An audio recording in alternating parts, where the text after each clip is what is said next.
예. 자, 일단 조준상님 감사드립니다.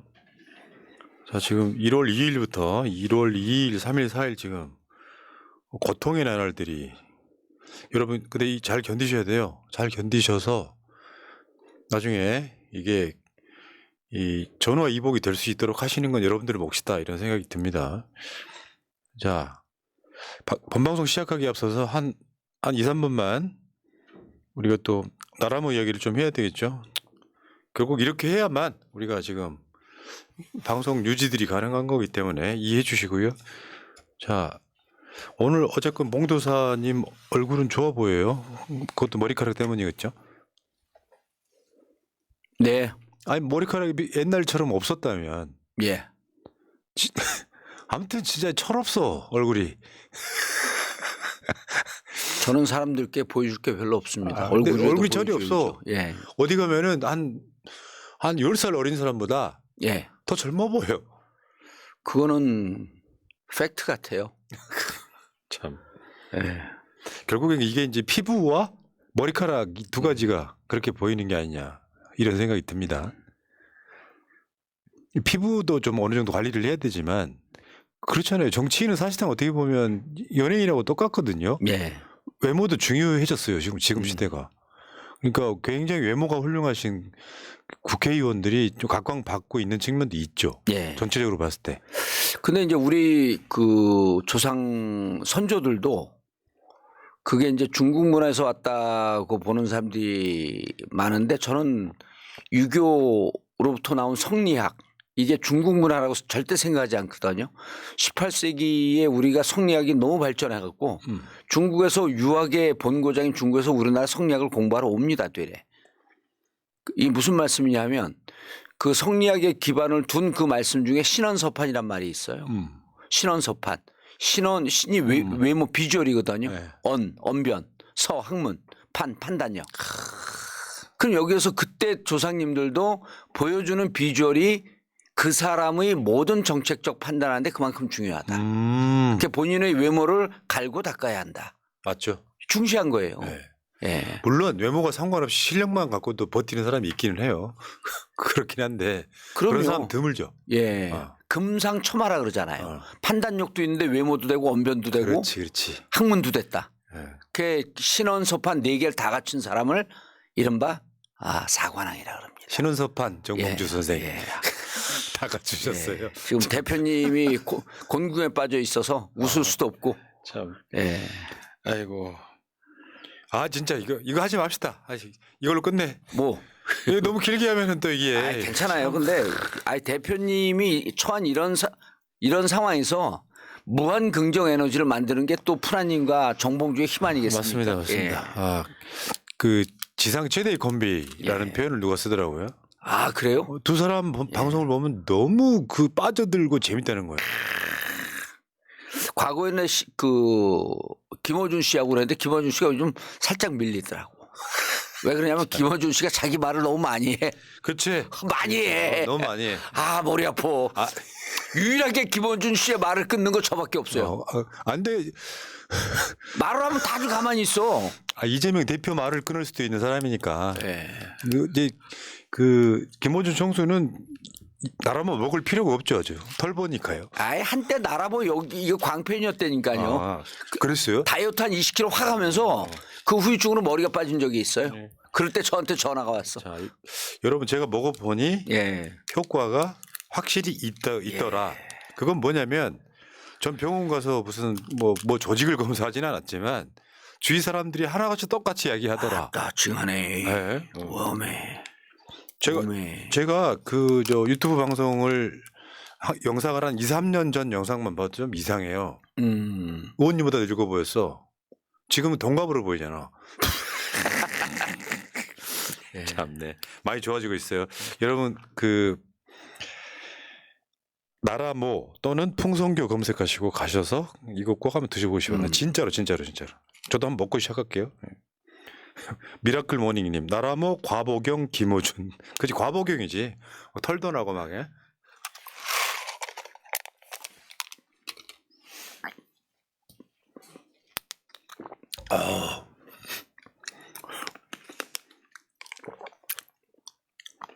오늘 또 머리카락이 나오고 있습니다. 지난주에 제가 아주 독특한 경험을 했어요.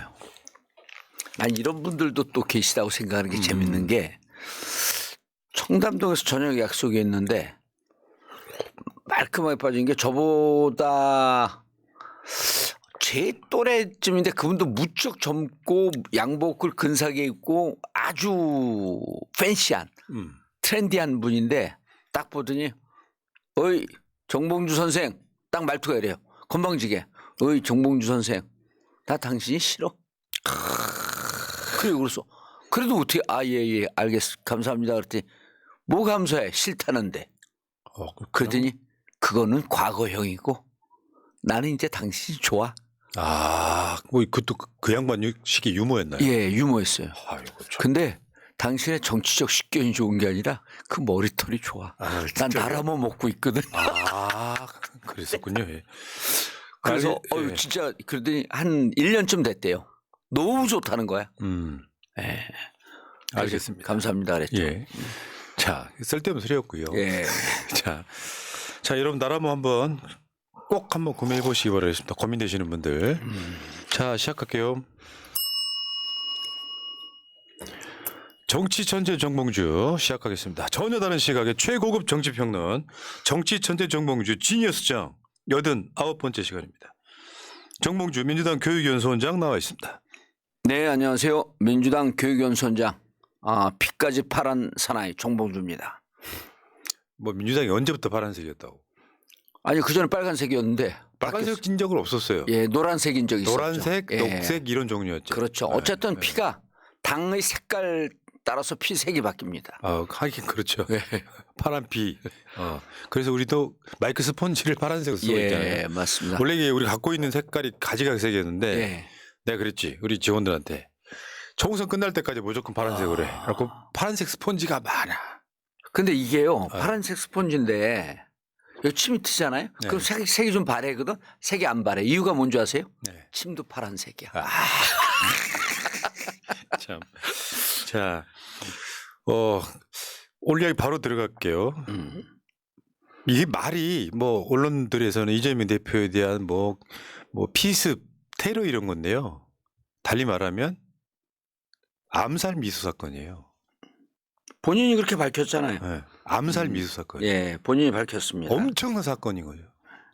왜냐하면 이재명 대표가 공식 국가 의전 서열이 8위랍니다. 8위. 야당 대표여서. 예. 근데 선출직으로 따지면 사실상 서열 2위예요. 2위. 2위. 예. 그 앞에 있는 사람들은 대부분 누구냐면은 국회의장, 대법원장, 헌법재판소장 이런 사람들이거든요. 그 사람들은 선출직 아니에요. 네. 그러니까 예. 선출직 사실상의 2위 어떻게 보면 심리적 대통령 이러고 있잖아요. 윤석열 나라 개판 치고 막 예산 삭감하고 할 때 그나마 그걸 막아낼 수 있는 유일한 사람. 이 사람에 대한 암살 미수 사건이 일어났어요. 이게 칼이 옆으로 단 몇 미리만 갔어도 상황을 장담 못할 어마어마한 사건이 일어났어요. 그런 상황이란 말이에요. 그러니까 이거는 엄청난 테러 사건인 거고 이 사건에 대해서 2일 날 소식 처음 들었을 때 의원님도 거의 멘붕되셨죠. 저는 사실 이제 MBTI를 보면 제가 무척 감성적인 듯한데 이제 말하는 거나 행동 이런 걸 보면 그 뇌구조가 무척 이성적으로 되어 있어요. 근데 그 순간에 왜 이런 현상이 발생됐을까? 우리 사회는 왜 이런 상태를 만드는 구조적인 문제를 제공하고 있었을까라고 하는 게 팍팍 돌아간 거예요. 지난 2년을 돌아보면서. 그래서 이것은 사회 심리학적으로 이 범죄를 부추긴 그런 분위기가 있었다. 그럼 그 분위기를 주도한 것은 역시 이 정권이 이재명 대표를 악마화했기 때문에 누군가가 가스라이팅 돼갖고 이렇게 갈 수밖에 없었다. 그러니까 지난 2년 동안 얼마나 국민들을 트럼프 이상으로 국민들을 갈라치게 하고 그중에 이거거든요. 37년형을 받는 것은 악마 집단의 괴수예요. 37년형이라고 누가 얘기했습니까? 지금 비대위원장 한동훈이 한 말입니다. 이렇게 악마시키고 몰아붙이는데 정신이 온전하지 않은 사람이거나 혹은 자기 주체성이 없는 사람은 이런 그 범죄를 저지를 충동에 반드시 빠지게 됩니다. 토행을 이렇게 만들어 놓은 거예요. 그리고 이 사람이 마치 뭔가에 홀린 듯 분기탱천해 갖고 나는 이걸 해야 되겠다라고 하는 쪽으로 몰아붙인 거거든요. 그 누가 이재명 대표를 살해하라고 지시했는가? 누가 이 심리적 환경을 만드는가? 여기에 딱 가는 순간 저는 결론을 냈습니다. 이 정권 끝내야 된다. 아, 그렇지. 이제는 탄핵이란 멋진 말도 아니고 개헌이란 멋진 말, 고상한 말도 아니고 진짜 수단과 방법을 가리지 않고 끝내야 된다. 그리고 저는 내가 총선에 출마해야 될 이유를 더 분명한 이유를 찾은 거예요. 난 다른 거 공약 없다. 물론 지역 가서 지역 발전 공약을 낼 수밖에 없지만 난 이 정권 끝내겠다. 새날은요 한 발 더 나가서 예. 이후에 있을 시사방송에도 이야기하는데 저는 배우가 있다고 확신이 드는 사건 중에 하나예요. 그러니까 직접적인 배우 이야기하기는 좀 어렵지만 간접 배우가 그러니까 이 사람 단독 범행이 아니다 이렇게 보는 건데 그 이야기는 뭐 따로 하더라도 예. 그건 증거라기보다는 정황들이 있기 때문에 어쨌건 이게 단독 범행이라고 보기 어려운 여러 가지 정황들이 있어요. 예. 지금 경찰이 제일 이상해요. 뭐냐면 범행의 동기를 공식적으로 브리핑하고 있지 않아요. 되게 간단할 수 있거든요. 자기가 단독 범행이고 확신범이면은 그 사람이 뱉은 말을 경찰이 내야 되거든요. 근데 범행의 동기에 대해서는 아직까지 일체 나오는 게 없습니다. 그건 뭐냐면 이 정권이 어려워질 수도 있는 상황 또는 그런 멘트들이 분명히 들어있다라고 저는 보는 거예요. 그럴 수가 있겠네요. 그러니까 이게 그러니까 처음에 그날 사건이 났을 때는 그냥 약간 미친놈 하나가 돌발 행동을 했나 보다 정도였어요. 근데 그 후에 전개되는 거 보면 분명히 단독 범행 일리가 없는 그런 느낌이 충분히 심증적으로 가고 있더라고요. 충분히 그런 심증이 이해가 됩니다. 저는 이제 이게 굳이 말하자면 극우단체의 소행일 가능성이 높다고 봅니다. 그 극우단체한테 누가 사주했는지는 모르지만 그런 정황들이 되게 많이 발견돼서 오늘 또 배우에 대한 이야기를 시사방송에서 한 발 더 나가 보도록 할게요. 자, 근데 그 말씀을 받아서 제가 이제 80년대 학생운동하고 시민사회운동할 때 글을 제일 많이 쓴 게 60년대 70년대 미국이 제3세계를 분화시키고 통치하는 방식으로 저강도 전쟁이란 거에 대해서 글을 많이 썼어요. 공부도 많이 했고.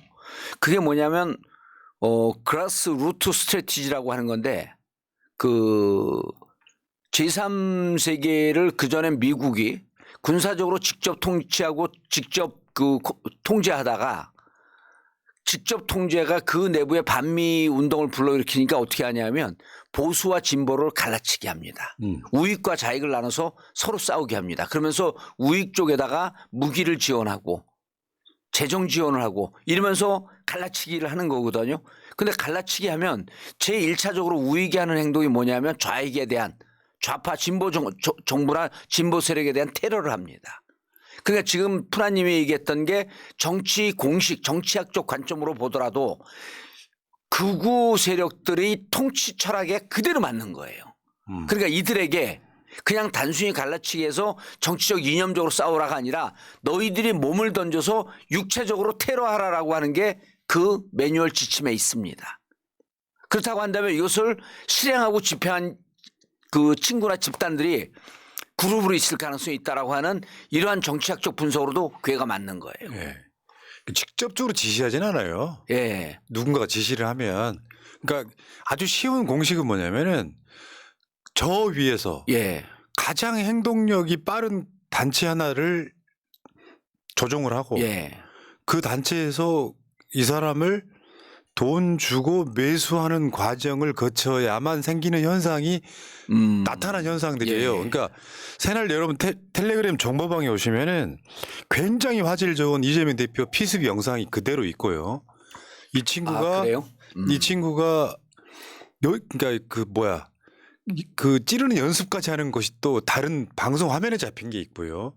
근데 이거는 그냥 자기가 정신적 그러니까 정치적으로 경도돼 갖고 하는 그런 행위가 아니라 정신적으로 지극히 정상적인 정상적인 사람이 예. 뭔가 청부를 받고 살해했을 가능성이 매우 높고 경찰도 지금 그런 시그널을 보내고 있어요. 살해 동기 그러니까 저기 그 피습하게 된 범행의 동기를 지금 밝히지 않고 있잖아요. 예. 이게 굉장히 중요한 사건이 될 가능성이 높고 예. 이 사건은 법적으로 보면 살해 미수에 해당하잖아요. 살인 미수. 살인미수죠. 살인미수. 예. 이 건들 비슷한 건들 다 징역 10년, 12년 받았습니다. 예. 푸나님 얘기에 저는 100% 200% 공감하는 게 이게 이제 그 검찰들이나 법적 그 처벌을 받을 때 과정을 보게 되면요. 예를 들어 그 조폭돌만이가 상대 진영의 보스를 살해하거든요. 그러면 이제 이 살해를 결행한 이 똘마니의 보스가 이제 경찰의 공범으로 잡힙니다. 그럼 보스가 뭐라 그러냐면 저는 죄 없습니다 이래요. 그치. 죄 없습니다. 나는 지시한 적이 없습니다 그래요. 근데 이렇게 얘기를 해요. 상대 보스를 얘기하면서 자기를 조직 한 20명 30명 회식을 할 때 쓱 지나가는 말로 가장 실행력이 높은 사람에게 지나가는 말을 쓱 이럽니다. 야, 저 칠성이 꼴 보기 싫어. 누가 손 한번 봐줬으면 좋겠어. 이렇게 툭 던집니다. 이게 찌르라고 지시한 거 아니잖아요. 가서 살해하라고 지시한 거 아니잖아요. 그래서 조폭이 똘마니한테 지시할 땐 구체적이고 아주 상세하게 지시하지 않지만 맞죠. 거기에 담겨 있는 함의를 통해서 충분히 이 똘마니는 그렇게 지시를 받고 결행을 합니다. 이게 공범이거든요. 그래서 저는 지금 배우가 있고 누군가가 지시했다라고 하는 게 이러한 조폭을 수사하거나 조폭을 처벌할 때 논리에 따르면 100% 200% 맞다고 보는 거예요. 그리고 이건 그 논리대로 검찰이 조직폭력배 수사했듯이 배우를 수사했듯이 수사를 해야 됩니다. 근데 안 하고 지금 안 나오잖아요. 예. 제가 그 새날 텔레그램 정보방에 있는 영상을 지금 다시 한번 보고 있어요. 예, 한번 올려봐 주세요. 아니 이제. 방송은 낼 수가 없는 정도예요. 화질도 되게 좋고 새날 텔레그램 정보방 이 채팅창 메뉴에 그 링크가 있기 때문에 봉도사의 풍성한 자신감 나라모와 함께 그 바로 한 글에 예. 들어 있는데 이거는 유튜브 영상으로는 사실은 내보낼 수 없는 정도 영상이거든요. 살해 목적을 갖고 근데 한번 생각을 해보면 징역 10년 이상 만약에 이게 범행이 성공을 했더라면 이 사람 인생은 그냥 끝나는 거거든요. 이런 상황이 이제 범죄가 벌어졌다는 거고. 야, 이러네요. 예. 경동맥을 정확히 겨냥해서 찌르고 딱 대표가 손을 잡으니까 그 손을 뿌리치고 계속 찌르고 들어가네. 그러니까 그러니까 뭐 이제 이따가 뭐 다 반박을 하겠습니다만 예. 또 시사 방송에서 음모론을 갖고 저런 식으로 돌리는 그러니까 이 살해 의도라고 하는 게 그러니까 우발적이고 충동적인 사건이 아니라 계속 오랜 시간 동안 누군가의 사주를 받고 이재명 대표의 목숨을 노린 사건이에요. 지금 보고 계시죠? 예, 이게요. 아니 이거 설명할 필요가 있는데 이게 그냥 쑤시는 게 아니라 온몸을 던져갖고 점프하면서 찍어요. 근데 그게 연습하는 장면도 있어요. 제가 그것도 같이 위에 올려놨는데 이것도 바로 연결해서 보여드리도록 하겠습니다. 근데 이게 저 입장에서도요. 그 다음 올려드린 거 한번 보세요. 왜냐하면 이거 쭉 보여드릴 수가 없어요. 유튜브로는 이 컨텐츠가 불가능합니다. 예. 양해해 주시고요. 그러니까 지금 이건 이제 SBS 보도에 보면은 이야.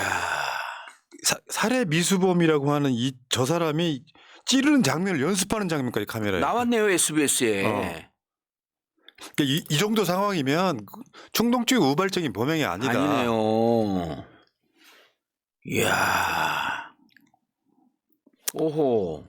자, 근데 이런 상황이 벌어졌어요. 근데 어떻게 보면 이제 사람들이 이 사건 초반에 초동 대처가 우발적이고 충동적인 자가 끔찍하네 진짜. 조금 뭔가를 했다라고 생각을 하기 때문에 사건의 심각성이 좀 떨어져요. 왜냐하면 초반 보도가 이재명 대표는 크게 안 다친 것처럼 보도가 됐고 노인 예. 뭐 과도 이런 표현을 써가면서 사건을 축소하려고 했던 그 시도가 있었단 말이에요. 목 부위 1cm 열상이라고 경찰이 처음에 공식 발표해요. 열상은 그러니까 상처 스크래치 난 거거든요.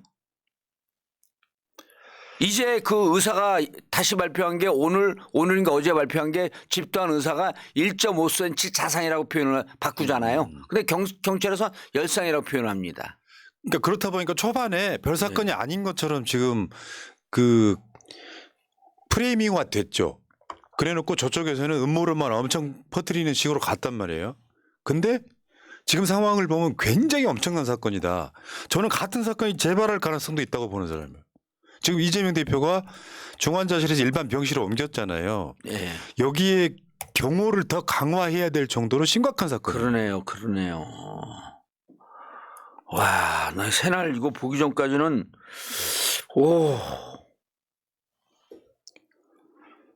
근데 이제 문제는 지금 손으로 잡는데 계속 뚫고 들어가요.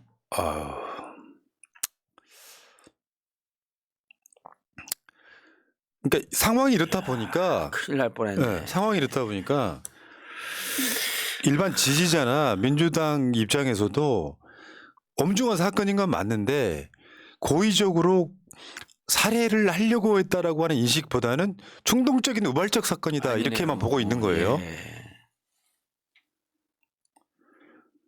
지금 이 상황에서 어제 민주당이 의원총회를 열어서 이제 뭐 결국은 그런 거거든요. 가짜뉴스 뭐 전담 기구 뭐 이런 정도인데 그런 대처로는 좀 약하다는 거예요. 민주당 차원의 진상 규명 TF가 만들어져야 돼요. 제보 받아가지고 제보 받아서 가짜뉴스 이거 척결하는 정도로 하면 안 됩니다. 지금 상황이.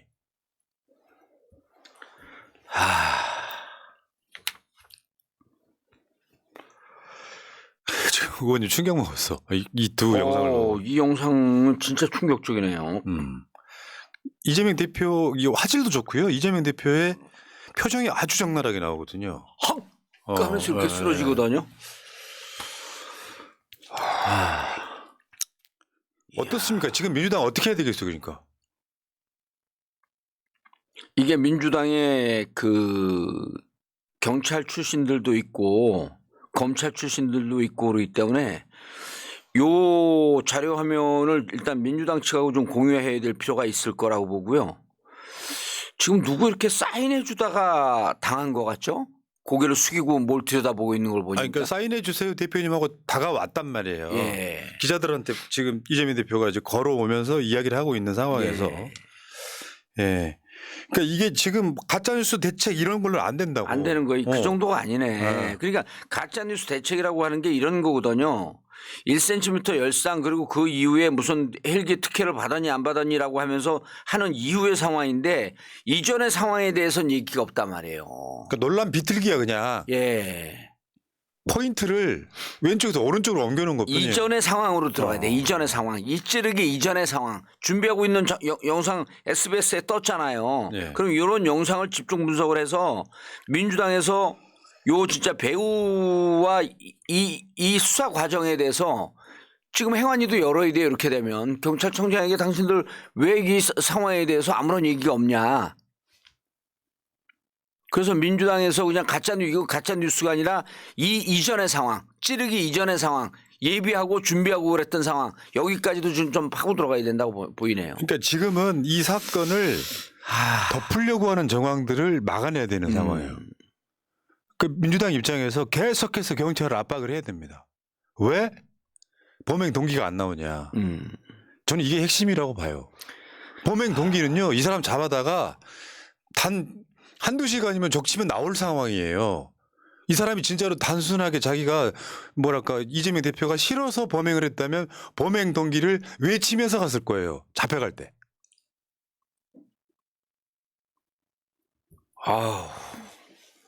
야, 충격을 이렇게까지 오랫동안 먹으시면 어떻게 방송합시다, 형님. 충격 먹었어요 진짜. 더군다나 이제 하나의 포인트는요, 이 사람이 생활고에 시달렸다는 거예요, 사실은. 생활고에 시달려서 월세를 뭐 6, 7개월 못 냈는데 이게 지금 이번에 저 뭐 대양 전망대 가덕도 예. 거기만 간 게 아니라 이재명 대표를 계속 따라다니는 영상들이 있잖아요. 평산마을에서도 어. 뒤를 쫓아다녔고요. 아니 이게 보통 이제 기차를 타거나 뭐 어떤 뭐 아니면 본인이 운전을 하거나 비용이 드는 문제 아닙니까? 가서 먹고 자고도 해야 되니까. 예. 그러면 이게 생활고에 시달리고 월세를 못 내는 사람이 이재명 대표를 따라다니면서 했다는 건 이 사람이 움직일 수 있게 누군가가 자금을 대줬다고 보는 게 맞죠. 현실적으로. 자. 근데 이제 이야기 좀 진행시켜 보시자고요. 예, 예. 지금 뭐 출마하실 생각이 이게 보면 겁나죠, 이런 상황을. 만약에 누군가랑 이렇게 허물없이 뭐 악수하고 다니고 그러면 그럴 상황이 아니네요. 예. 벌어졌을까 봐. 예. 지금 총선 일정에도 영향을 끼치고 있어요. 영향 당연히 끼치고 네. 있죠. 지금 오늘이 98일인가 7일인가 남은 예. 거거든요. 당장 공심위 구성회의 되거든요. 공심위원장은 지금 선정을 해놨잖아요. 임혁백 교수로. 네. 그럼 공심위원 구성을 해야 됩니다. 네. 그 일정을 발표를 해야 되거든요. 이런 상태에서 이제 이렇게 되면 캐치프레이즈는 이거예요. 민주당 내에서 이제 흔드는 세력들이 몇 가지가 있었잖아요. 뭐 이낙연 나간다. 그다음에 비대위 전환하자. 이제는 명백해진 거죠. 이재명 대표 체제로 가야 되는 겁니다. 이제는 이재명의 깃발 아래 다 뭉쳐야 되는 거예요. 그러게. 예. 당에서 다른 일정에 대한 고민이 없어졌습니다. 조금 시기는 늦춰졌지만 이제는 일사불란하게 이재명 리더십으로 가야 된다. 정확하게 메시지가 나온 거 아니에요? 예. 예, 결론이 나온 거고. 그러니까 엄청난 사건이 터졌기 때문에 작고 사소한 거는 예. 버리고 갈 수밖에 없는 거죠, 현실적으로. 아니 그리고 아까 그 부분 마무리를 좀 하면 예. 경찰이 사건을 어떤 사건을 발표하는지 봐야 돼요. 이거 살인 미수입니다. 지금 경찰이 거기에 대해서 얘기 없거든요. 그러니까 예를 들어 무슨 폭행이라든지 근데 이거 살해 의도였단 말이에요. 딱 행위를 보게 되면 이제 경찰이 어떻게 발표하는지 이걸 봐야죠. 그렇게 되면 축소하려고 하는 건지. 그래서 우리는 명백히 살인 의도를 갖고 살해 의도를 갖고 있었던 살인 미수 사건이다라고 규정을 하고 이 부분에 대해서 책임을 묻고 그 이전에 배후가 있었는지를 찾고 이런 과정으로 가고 그다음 총선은요 일사불란하게 이재명 체제로 가야 된다는 결론이 일단 중간 결론 낼 수가 있는 거죠. 영상 볼 때마다 하늘이 도왔다. 어우 진짜 정말 하늘이 도왔어요. 하늘 돕지 않고 진짜 이게 여기서 작은 TMI 중에 하나가 이재명 대표 보통 이게 겨울에 최근에도 보면은 야외에 나갈 때 목도리를 하거든요. 예. 이날따라 날씨가 따뜻해가지고 목도리를 안 했어요. 했어. 자, 어떻게 총선에 지금 영향을 끼치고는 있는데 이재명 대표가 그 중환자실에서 당무를 봐야 되겠다. 일반 병실로 옮겨달라. 왜냐하면 중환자실은 면회가 사실상 여러 면에서 힘들지 않습니까? 뭐 무리해서 나왔을 하루에 수도 한 번 있고. 가족밖에 안 되죠. 중환자실은. 그러니까 일반 병실로 옮겼는데 이재명 대표의 의지는 강력한 것 같아요. 그러니까 저는 제가 봤을 때 본인이 이제 평생 살면서 느껴야 될 트라우마도 있을 거고. 이러고 선거운동을 어떻게 할까요 이제? 그래도 본인의 강력한 의지로 이 총선 일정에 차질이 없게끔 하려는 또 눈물 나는 노력이 있습니다. 근데 이거 보면은 그 40일 가까웠던 단식이 있었는데요. 그거 나오는 의사들 이야기 중에 이런 것도 있어요. 단식으로 이렇게 몸이 쇠약해져 있는 상태잖아요. 예. 근데 여기서 또 피를 흘렸단 말이에요. 예, 피 많이 흘렸죠. 네. 피를 흘린 측면이 있어서 이게 그러니까 당장은 말은 할 수 있고 의식은 있다고 하더라도 나중에 왜 쇠칼에 찔리면은 파상풍이네 뭐네 해갖고 나중에 어떤 상황이 벌어질지를 모르는 거예요. 근데 어쨌든 본인은 당무를 차질 없이 보겠다라고 지금 일반 병실로 간 거란 말이에요. 저는 문득 인간적으로 그런 생각이 들어요. 정치가 뭐라고? 이런 생각 들지 않아요? 일반 사인이라면. 아니 이럴수록 악착같이 정치를 해야죠. 우리는 이렇게 난장판을 만든 거거든요. 이 정권이 악착같이 해야죠. 진짜 이재명 대표 목숨을 걸고 정치를 하고 있는 거예요. 단식 때도요. 제가 뭐 이제 지나온 얘기지만 이제서 얘기하면 가서 이제 우리가 아주 이렇게 가까운 친한 사람들이 말렸잖아요. 그때 이재명 대표가 이런 뉘앙스로 얘기를 해요. 말씀을 하셔요. 이렇게 뭐냐면 내가 죽어야지 끝나지 않겠습니까? 죽겠습니다. 그런 각오를 했어요. 저도 그 80년대부터 정치하면서 단식하는 사람들 부지기수로 봤거든요. 진짜 목숨 내놓고 하는 단식을 그렇게 많이 보지 못했습니다. 근데 이번에 죽을 각오를 내. 그러니까 말릴 때 저 20일이 넘었잖아요. 이번 단식 그 회복 기간까지 하게 되면 이제 한 뭐 40일 정도 됐었는데 이번에 목숨 내놨죠. 지금 이 상황에서 또 목숨 내놓고 유세를 나간 거예요. 그때 일정 보면요. 저 건강으로 소화할 수 없는 일정을 잡아놨더라고. 이럴수록 악재같이 해야죠. 이제는.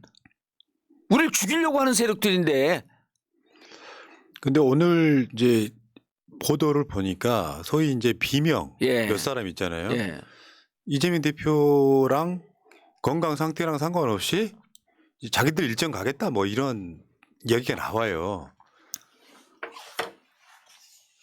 그런 거 보고 있으면 참 그러니까 어떤 명분 없는 정치를 하고 있는 사람들이 아니 이런 사건만큼 엄중한 사건이 어디 있습니까?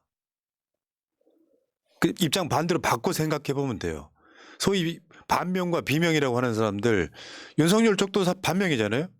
그럼 이 사람들 입장에서 사람 인명이 걸린 어떤 엄청난 사건이 터졌어요. 근데 자기들의 일정을 가겠다라고 이야기하는 물론 잠깐 이제 잠복해 있긴 하죠. 2일, 3일, 4일, 뭐 5일 이렇게 잠복을 하겠죠. 근데 이재명 대표가 이게 당무를 보고 있다. 건강하네? 우리는 뭐 탈당이네 뭐네 결행하겠다고 이야기를 하는 거예요. 저는 그분들의 그런 행동에 대해서 박수를 보내요. 왜 그러냐면요. 정치는 여러 가지로 설명할 수가 있거든요. 그리고 각자 세계적인 지도자에 따라 갖고 이제 정치에 대한 규정이 다양한데 결국 사람이 사람답게 사는 세상을 좀 더 나은 세상을 만들기 위한 노력 아닙니까? 정치라고 하는 게. 그럼 거기에 정치의 중심에는 뭐가 들어가면 사람이 들어가요. 아니 인간이 만든 세상에서 그 인간이 만든 세상이 좀 더 나은 많은 사람들에게 혜택을 받을 수 있는 그러한 여러 가지 제도를 만들고 그 제도를 운영하는 게 정치 아닙니까? 그 핵심 누가 있냐면요. 사람이에요. 그 개들이 모여서 정치하는 거 아니지 않습니까? 짐승들이 모여서 정치하는 거 아니지 않습니까? 자 그럼 중심에 뭐가 있어요? 주도하는 것도 사람이요. 대상도 사람이에요. 근데 사람이 다쳤습니다. 얘 죽을 위기에 처한 경우, 이 동영상 보면 그런 얘기를 못 해. 근데 사람이 지금 다쳤어요. 그리고 우리를 지도하고 있었던 야당의 대표가 다쳐 있는 상황에서 뭐 생명의 지장이 없네? 생명의 지장이 없는데 우리 일정 가야지? 제가 박수를 보낸 이유는요. 지금 결행하려는 겁니다. 지금 결행하면요. 우리 지지자들이 사람도 아닌 행동들을 하네? 근데 여기에 그들이 갖고 갈 수 있는 지분이 있을까요? 아니 박수를 보냅니다. 그 머리로 그 똥대가리로 생각하는 게 이거밖에 안 되는 거예요. 예를 들어서 지금 대표가 이렇게 위급한 상황인데 사실 뭐 탈당도 고민했고 신당 창당도 고민해봤는데 지금은 도리가 아닌 것 같다. 그래서 좀 기다려야 되겠다. 그럼 무슨 생각이 일겠어요? 우리 지지자들 사이에서도 저것들 인간으로 안 봤는데 인간적인 면이 있네? 그래서 좀 미안한 생각을 하겠죠. 근데 그거로 싹을 잘라버리잖아요. 우리에 대해서 인간적인 연민 갖지 마라. 우리 인간도 아닌 행동을 하겠다. 이렇게 안 느껴져요? 사람인데 정치는. 맞죠. 근데 사람이 하는 짓이 사람 아닌 것처럼 행동을 해. 그럼 우리 지지자들이 뭐라고 보겠습니까? 당장 저부터도 그 보도를 모르고 있었어요. 그 일정대로 가겠다라고 하는 거를. 뭐 저도 이제 개인적으로 집에 우환이 있어갖고 뭐 정신 없었는데 지금 딱 푸나님한테 그 얘기를 듣는 순간 가슴 깊은 곳에서 저 그 중에 몇몇 친한 사람들도 있었거든요. 일말의 미안함, 일말의 여지 같은 게 툭 끊어지는 걸 느꼈어요. 순간적으로. 너네 인간 아니구나. 사람 아니네. 그럼 내가 사람으로 생각하고 이러저러한 여지를 남겨뒀던 걸 이제는 마음속에 정리해도 되네. 우리 옛말에 이런 거 있어요. 어르신들이 돌아갈 때 아주 몹쓸 짓을 합니다. 그러면 그 다른 어르신들이 뭐라 그러냐면 너무 노여하지 마. 정 떼려고 하는 과정이야. 그렇지. 그런 경우 많죠. 예. 눈물 흘리면서 그냥 가슴속으로 삼킵니다. 근데 지금 이 양반들 뭐 하고 있냐면요. 정 떼는 작업을 하고 있어요. 남은 일말의 미련 여지 하나도 없이 그냥 정 떼고 있거든요. 갈 때면 아주 가는 겁니다. 정도 미련도 없이 가라는 거예요. 이러면 박수를 보냅니다. 저는 잘하고 있어요, 이 양반들아. 그러니까 이제 뭐 정치하는 사람이 아닌 내 입장에서 보면 사건이요. 단순하게 예를 들면 지금 표현이 지금도 중요해요. 사람이 다친 상황이 아니고 저쪽 세력들은 총선을 이기기 위해서 수단과 방법 가리지 않겠다는 일단의 어떤 사건이 터진 거예요. 다친 사건이 아니라 아예 죽이겠다고 덤비는 사건이에요. 그러면 최소한 내가 민주당 아까 말한 파란피의 어떤 유전자가 있는 사람이라면 여기서는 내 이익을 먼저 생각할 수 없는 거예요. 예. 일단 똘똘 뭉쳐야 돼. 똘똘 뭉친 다음에 저들의 그런 걸로부터 막아내야 되는 역할을 해야 되잖아요. 민주당에서 지금 나가겠다고 하시는 분들이 사실은 어떻게 보면 대선 지게 만든 원흉들이거든요. 말하자면 이 상황 그대로 두면 민주당만 똘똘 뭉치면 윤석열 정권 끝낼 수도 있는 사안이에요. 그런 정도 분위기라고.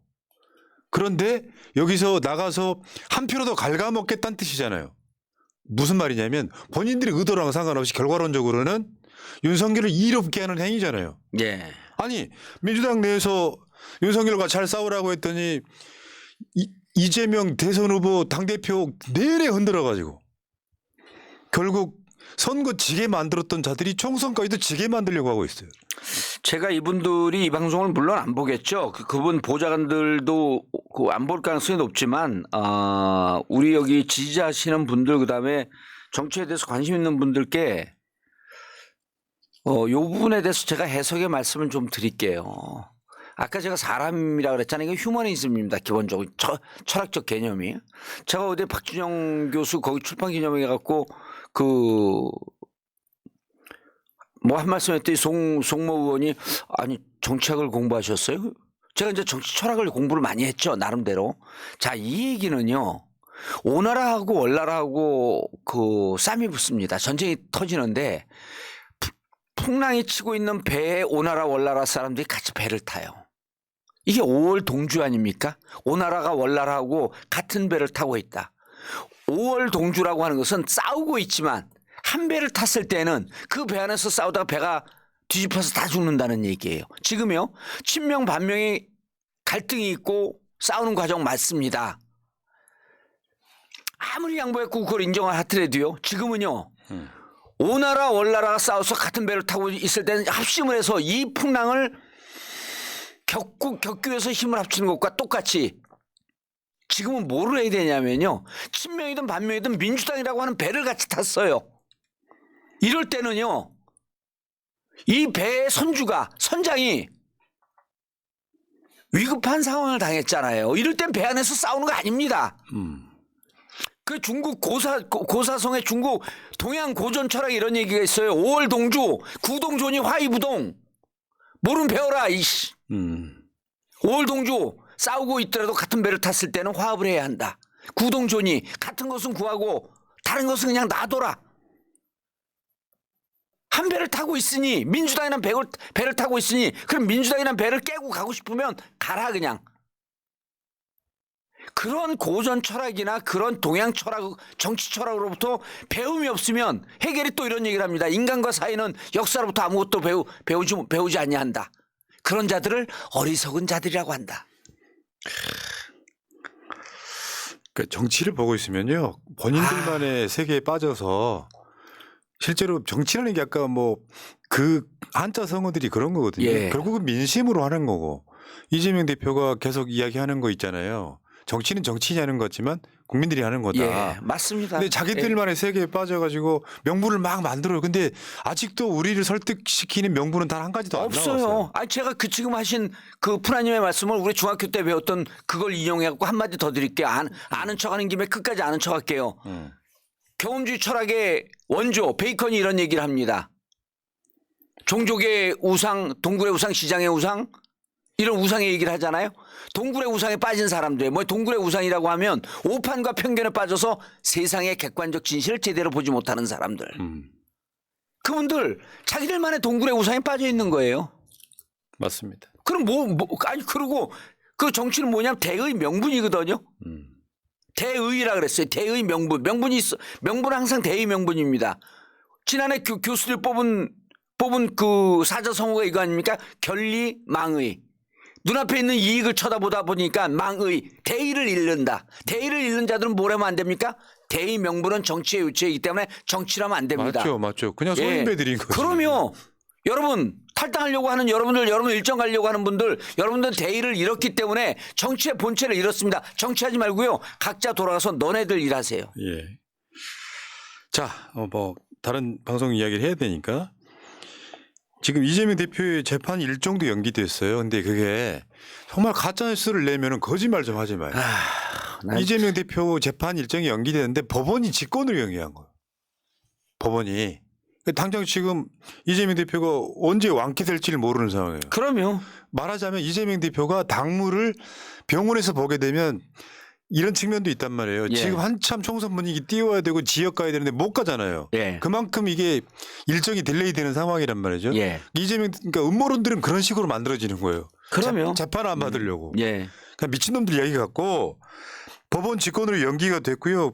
더군다나 또 다음 달에 또 법관들이 인사가 있어갖고 실제로 이재명 대표가 지금 한 서너 건 재판 받고 있잖아요. 예. 병합된 것도 있긴 한데 이 재판들이 최소 2주 이상 연기됐다. 결국 총선 전에는 결과가 1심 판결 안 나온다 여기까지 갔거든요. 예. 자, 제가 이제 여기에 대해서도 또 제가 이제 재판에 대해서는 전문가 아닙니까? 전문가의 식견으로 말씀을 드릴게요. 자, 재판에서 꼭 출석해야 되는 사람들이 있습니다. 검사와 피고인입니다. 변호사는 출석을 안 해도 돼요. 경우에 따라서는. 그럼 지금 이재명 대표가 피고인이거든요. 무조건 출석을 해야 됩니다. 근데 지금 상황에서 얼마나 병원에 있을지를 모르는 상황이기 때문에 출석을 하지 못합니다. 그럼 이제 이게 언제까지 출석을 못하면 지금 상황으로 보게 되면 15일이나 20일까지 출석을 못해요. 그리고 판사의 그 인사이동은요. 1말 2초입니다. 그래서 1월 말서부터 2월 초까지는 2월 10일 정도까지 재판이 없어요. 판사 그 재판부가 인사이동이 있습니다. 그리고 이번에 90, 10일인가 그래요? 그 6, 7, 8인가? 그때 9일 전후입니다. 그 명절이 설날이 그거 끼고 또 못합니다. 앞뒤로 며칠 동안. 그럼 이 상황이 어떻게 되냐면 2월 중순까지 지금 직권으로 연기가 됐고 2월 중순까지 재판이 연기가 못 열려요. 근데 이 사건은 이재명 대표 사건은 보통 재판은 몇 권짜리 재판 이렇게 표현을 해요. 한 권이 약 한 800페이지짜리 서류입니다. 이거는 제가 알기로는 50건이 넘는 재판이에요. 쪽이 4만 쪽, 5만 쪽 이렇게 됩니다. 그랬죠. 그럼 5만 쪽이면요. 80건짜리 한 70건짜리 재판이에요. 70건짜리 재판은 사건 기록 파악하는데 한 달 반이나 두 달쯤 걸립니다. 그럼 지금 일정으로 보게 되면 2월 중순까지 재판 못하죠. 2월 중순부터 3월 중순, 4월 중순까지 재판 못합니다. 왜? 새로 오는 판사가 사건 파악을 해야 되기 때문에. 그래서 못 열리는 거예요. 재판을 안 받으려고 연기한 게 아니고 재판부 일정상은 재판 못합니다 지금. 그러니까 이런 거죠. 사실은 이재명 대표를 진짜 좀 속된 표현으로 보내버렸어야 하는 거예요. 저쪽 입장에서는. 그럼요. 그러면 이게 사람들이 이런 게 있거든요. 옥중 출마하는 표를 얻을 수 있어요.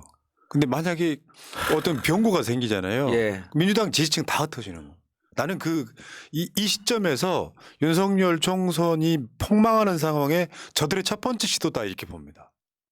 상식으로 이해 안 되는 첫 번째 시도가 이걸로 시작되고 있다라고 보는 거예요. 일단 최대한 보수적으로 해석해서 저거를 어떤 고의성 배후를 의심하지 않더라도 민주당 정치인들 총선 선거운동하는데 얼마나 조심스럽겠어요 이제. 나는 진짜 나는 정치 내가 40년 했는데 진짜 이해가 안 되는 게요. 이런 상황에 대해서 대국민 담화문 내고 사과문 내잖아요. 대통령이. 그다음 비대위원장이 내잖아요. 그리고 모든 일정을 파하고 서울대병원으로 즉각 병문안 갑니다. 가서 병문안을 못한다고 할지라도 일단 병원까지 가요. 제가 장담할게요. 7, 8% 지지율 올라요. 왜? 어떤 상황에서 가장 인간적인 모습을 보였기 때문에. 안 하잖아요 그거. 왜? 이재명 대표는 피고인이고 법적으로 보냈어야 되는데 못 보냈고 인간적으로 누가 좀 보냈으면 하는 이런 심리가 발동이 돼갖고 이 사건 난 거 아닙니까? 난 이 사람들 정치하면 안 돼요. 정치하면 안 되는데 어떻게 합니까? 하고 있어요. 제도에 그 커튼 뒤에 숨어갖고 이 제도 깨이죠. 임기 끝장 내야 됩니다. 그 보도가 조중동에서 이미 나왔습니다. 윤석열 병문안 가라고. 사설로. 아이고, 내가 조선일보만 보고 있나 그럼? 아니 근데 솔직히 형님 예. 윤석열 병문안 간다고 지지율 안 올라요 이제. 오를 것 같아요? 아니, 저는 오를 것 같아요. 민주당 지지율이 오를 것 같아요. 민주당 지지율이? 예. 저는 그런 상황들을 윤석열도 봐요. 굴복시켰다 그러고. 이미 민심은 끝났어요. 어떤 상황에서도. 이재명 대표가 테러를 당한 거나 아무 상관없이 민심은 끝났어요. 이미. 제가 그 기자회견문에 들어갈 내용이거든요. 음. 2년 동안을 부정 지지율 60%면 이건 국민들 마음속에 임기 끝낸 겁니다. 그렇죠.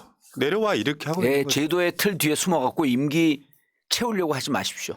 그러니까 이재명 대표의 저 살인 미수 저 암살 시도 사건은 결국 완벽하게 나빠져 있는 상태에서 변수밖에 안 돼요. 상수 안 돼요. 저거는. 그 정도로 나빠요. 근데 얘네들은 이재명을 제거함으로써 본인들이 총선에 이득을 보겠다는 의도가 노골적으로 보인 거예요. 예. 아, 이다리님 정확한 정답인데 민주당에서 수사팀 만들어라. 민주당 경찰 출신들 있거든요. 네. 그리고 검사 출신들이 있어요. 이 사람들이 민주당 대책위가 아니라 이제 수사팀 이렇게 만드는 게 좋을 것 같아요. 그 현장에 있었던 사람들 다 탐문 수사하고 이 사람들 추적해 가고 충분히 할 수 있습니다. 그러니까 혹시나 이 찍들 방송을 보고 있다면 제가 한마디만 할게요. 이 사건으로 민주당이 얻는 이득은 없습니다. 이재명 대표가 제거되면 저쪽에 이득은 생겨요. 오합지졸되거든. 이 상황들을 생각해 보시면 음모론 거짓 발사기 같은 음모론 사람이라면 내지 마시기 바라겠고요. 네. 자, 이 얘기는 여기까지 하시고 흑석 돌림 부동산 카페, 맘 카페 등등 캡처하고 소장 날려야 합니다. 사회에서 이찍을 제거해야 합니다. 하셨고요. 우승민님 사악하고 무능하고 기기한 일베 구구 윤석열 정부 끝내야 한다 하셨고요. 고래야님 고맙습니다.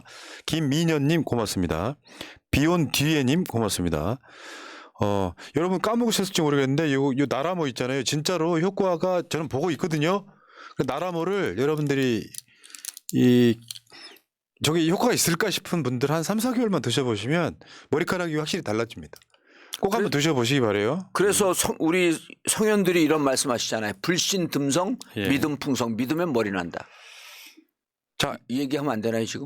아니 그게 아니라 지금 시간이 예, 시간이 얼마 남지 좀더 길게 않아서 해요 그냥 하시는 김에.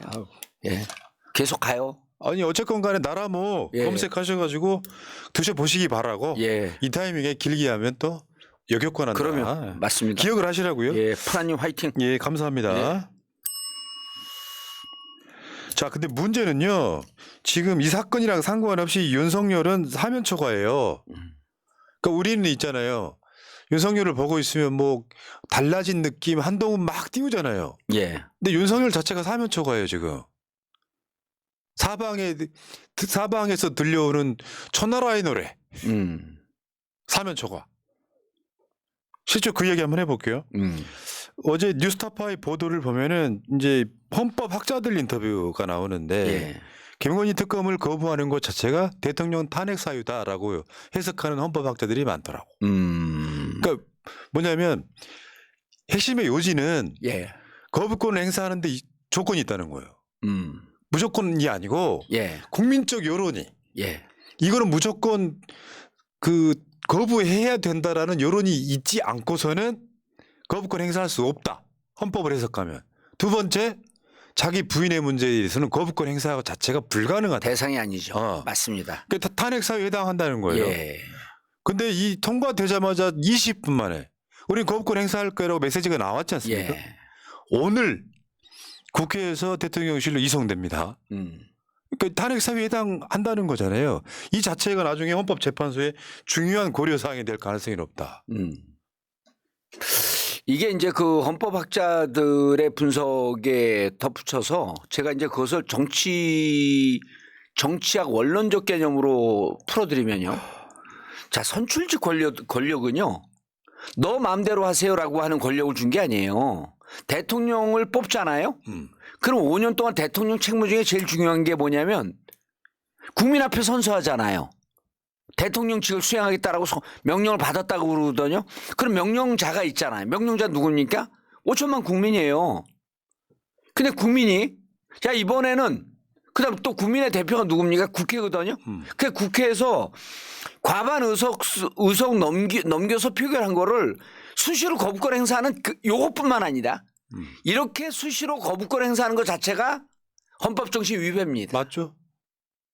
너만 선출된 권력이 아니라 국회의원들도 선출된 권력인데 지금 국회의원들을 다 모으면 이번에 표결한 사람들 다 모으면요 대통령 지지보다 더 많이 받았습니다. 180명 투표했잖아요.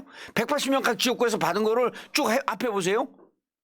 대통령 지지를 받은 표보다 높습니다. 이건 뭐냐 하면 대통령을 5년 동안 내 멋대로 권력을 행사하라는 게 아니고 권력을 행사하는 순간순간마다 국민의 눈치와 국민에게 물어야 된다는 거예요. 나에게 위임한 권력은 국방의 의무도 있고 외교의 의무도 있고 여러 가지 의무가 있어요.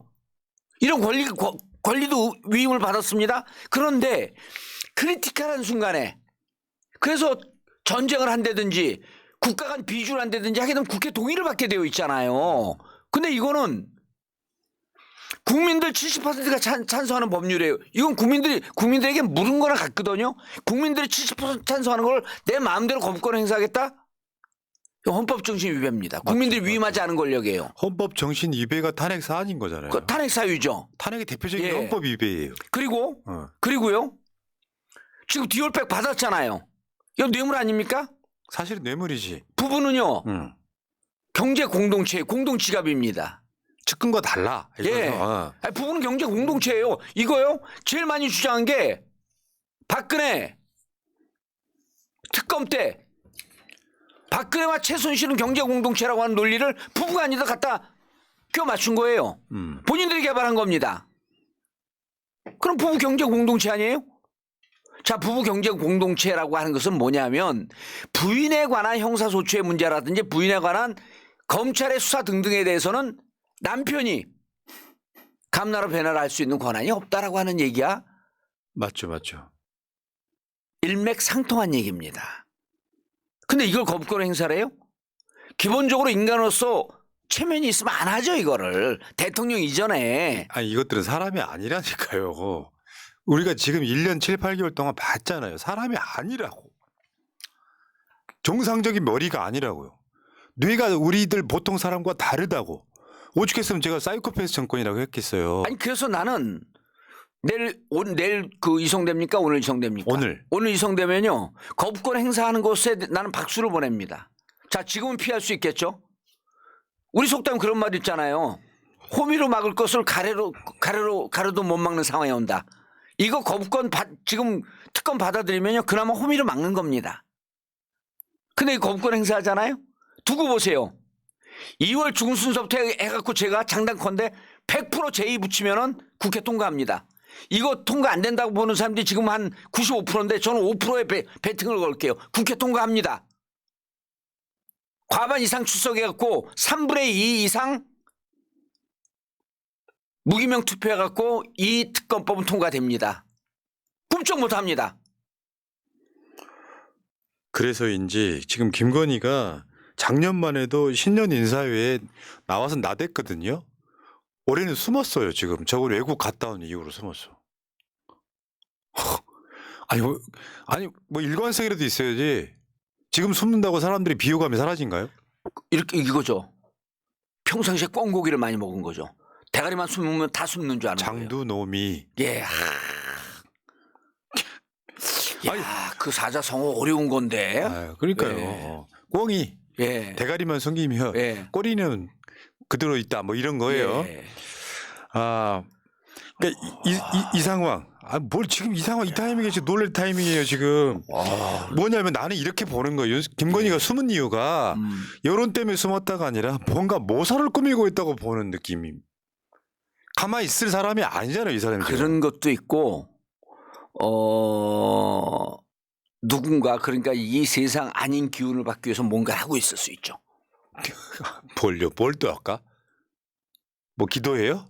춤추고 칼 춤추고 난리 피겠죠. 어디서. 그러니까 난 그렇게 보는 거예요. 예, 저도 그렇게 보여요. 김건희가 국민들 예. 시선이 무서워서 숨겠다가 아니라 뭔가 작업을 하고 있을 가능성이 높다는 예. 거죠. 지금. 이럴 때 제대로 된 기자들이면 천공과 건진에 추적을 하면 됩니다. 뭐 하고 있는지 그 아저씨들이. 내가 정권 잡으면 가만 안 둘 거야. 예.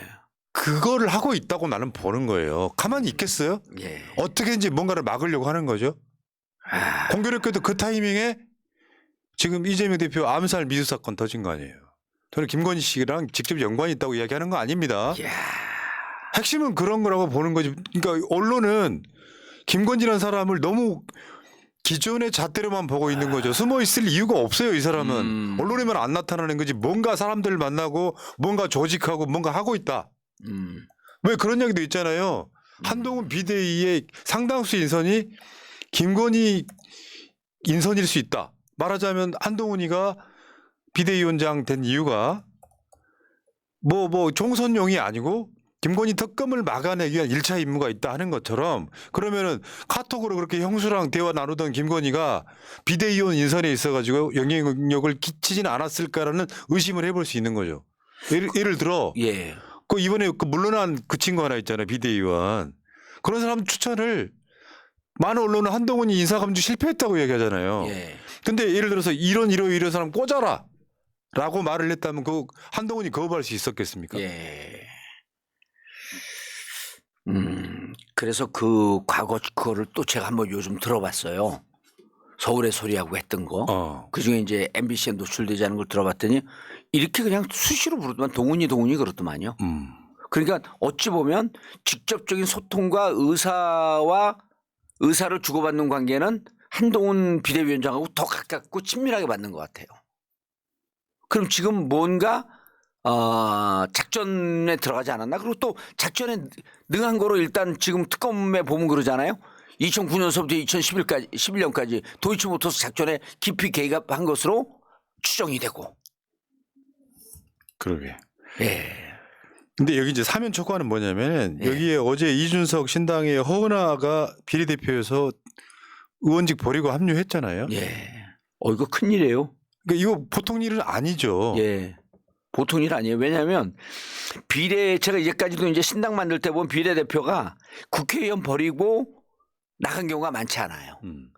몸은 국회의원으로 있으면서 그러니까 원래 이렇게 되는 거죠. 허은하 의원이 정확하게는 주국 야신 이렇게 되는 거예요.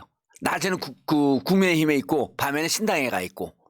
그래서 이 의원직을 그대로 유지합니다. 그런데 허은하 의원이 신당 의원직을 버렸다라고 하는 것은 그만큼 신당에 대한 비전과 결기가 세다는 거예요. 지금 저 정의당의 유호정은 예. 그 의원직 유지하면서 다른 당에서 일하고 그렇죠. 있잖아요. 예. 그러니까 이게 그렇지 않아도 폭망할 선거예요. 예. 이준석 신당이 없더라도. 근데 이준석이 나가서 국민의힘이 받을 표를 지금 덜어내는 상황이잖아요. 예. 물론 나중에 민주당과의 관계가 어떻게 설정이 될지 모르겠지만 결국 윤석열이 이준석에 의해서 자기가 내친 대선을 이긴 당대표에 대한 결국에는 후과를 받는 거거든요. 이게 지금. 예. 어제 이준석이 뭐 가칭 개혁신당이라던데 당원만 어제 2만 명 모였답니다. 예. 제가 12월 20일 전후까지 이준석 탈당할 때까지도 이렇게 추정을 했었어요. 이게 3초 3중쯤에 국힘과 전격적으로 합당할 수 있겠다. 그런데 바꿨어요. 절대 국힘과 하나 되지 않는다. 첫 번째, 윤석열은 결코 이준석을 받아들이지 않는다. 아무리 코너에 몰려도 안 받아들입니다. 그게 검찰의 특징입니다. 두 번째, 이준석 신당이요. 본인도 놀랬다 그러잖아요. 지금 지지율이 10% 넘어가잖아요. 그럼 이준석이 본인이 주도해서 국힘을 흡수하는 쪽으로 전략을 바꿀 겁니다. 아마도 지금 예. 윤석열의 그 총선 전략이 이거라며 101석 101석이랍니다. 그러니까 개헌 저지선만 넘자. 근데 그중에 그 사람들이 진짜 정치 경험이 없는 게 101석 되잖아요. 그리고 그중에 몸값이 올라가는 사람 5명에서 한 10명 돼요. 그렇죠. 몸값이 치솟아요.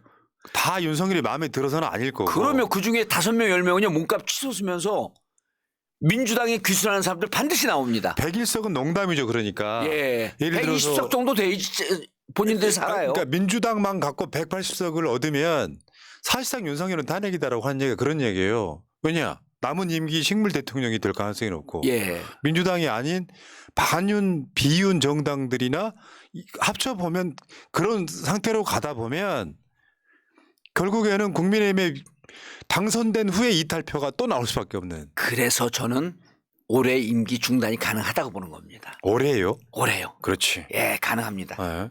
제가 그 어떻게 임기 중단이 가능한 것은 저녁 7시 네. 정봉주 TV에서 좀 더 자세히 말씀드리겠습니다. 이것도 일종의 PPL인 거 아시죠? 죄송합니다. 500원. 자, 농담이고. 근데 어제 이 심상치 않게 봐야 될 뉴스가 하나 떴어요. 김영선이라고 경남 창원 의창구 옛날에 저 일산 쪽에서 국회의원 했던 맞아요. 오선 의원이에요. 이 사람이 누구냐?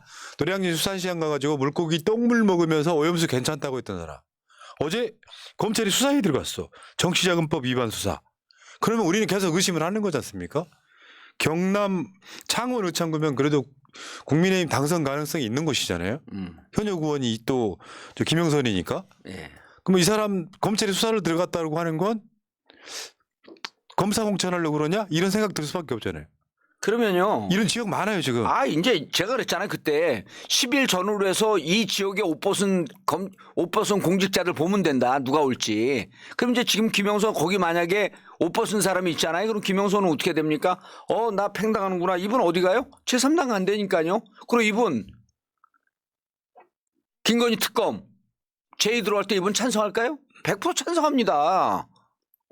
이런 숫자가 10일 전후로 해서 한 10명, 15명 나오고요. 공천 직접적으로 탈락하게 되면 또 10명, 15명 나옵니다. 그래서 제가 20명에서 30명 정도 이준석 신당에 합류한다. 선언을 하는 거예요. 그러니까 이번에 그거 보니까요. 뭐가 있었냐면은 대통령실에서 그만두는 비서관들이 있죠. 예. 소속들 말고도 그 사람들 주로 내려가는 곳이 다 영남 쪽이에요. 다 그런 식이라고. 윤석열은 자기 친위대들 뭐 한 100명 가까이만 얻으면 임기는 마칠 수 있다고 생각하는 게 아닐까. 그런 멘탈이 아닐까. 포용력이라고는 정말 찾아볼래야 찾아볼 수 없는 그런 사람. 그러니까 이 머릿속에 지금 국민에 대한 공감력 하나 없이 예. 계속해서 이상한 짓 하다가 결국에는 자기 발에 걸려서 넘어지기 일보 직전이다 이런 거죠. 맞습니다. 뭐 얘네들은 그러겠지. 죄가 있는데 그럼 수사 안 하냐 하겠지. 그 방식으로 이재명 대표를 수사한 거 아니에요 지금까지. 죄가 있는데 수사 안 하는데 김건희는 왜 수사를 안 하는데요? 내 말이. 예? 그러니까 내가 이거 윤석열 임기 시작할 때부터 한 얘기예요. 지지율 올리려면 김건희 구속시켜라. 명백하잖아. 그러면 근데 이 상황에서도요 국민의힘이 공관위원장의 법조인을 유력하게 검토한다고. 정상명 총장이요? 아니 많아. 이제 공관위원장이 지금 1월 11일 이전에 당원 당규에 의해서 지금 임명을 해야 되는 상황이거든요. 공관위원장을.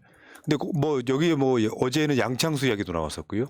검찰 수사심의위원회에서 한동훈 수사하지 말라고 했던 여기다가 검사 출신일지 판사 출신일지는 모르나 법조인을 또 임명을 하겠다는 거거든요. 그럼 뭐겠어요? 공관위원장은 한동훈의 뜻도 아닐 거예요. 윤석열의 뜻이겠지. 그러면 국민의힘은 지금 제가 봤을 때는 아사리판으로 가고 있는 겁니다. 지금 사실상.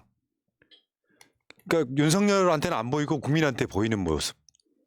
야, 난 역대급 이런 선거 처음 치러봐요, 진짜. 이게 그가 살아온 30년, 25년 검찰 인생을 그대로 투영하는 것 같아요. 이런 사람들에게 대한민국 주요 사건을 다 맡긴 특수부를 맡겼다라고 하는 게 나는 너무 끔찍해요. 이재명 대표 이렇게 몰아붙일 때 우리가 조국 장관 몰아붙일 때도 섬뜩했거든요. 근데 그러니까 이들이 할 수 있는 거는 반인륜적 행위의 끝을 보여주는 거예요. 그러니까 그것 때문에 그러니까 뭐 바뀌지를 못하고 지금 망해 왔잖아요. 예. 참. 예. 다음 좀 더 보겠습니다. 근데 결국에는 한동훈의 정치력이 제가 봤을 때는 없어요. 정치력이라는 게 타고난 사람도 있거든요. 예. 사람을 대하는 태도가 고급인 사람. 본투 팔로티스. 예. 근데 한동훈을 가스라이팅하는 사람은 한동훈은 똑똑할 수 있는데 한동훈의 운신의 폭을 딱 좁혀놓은 거죠.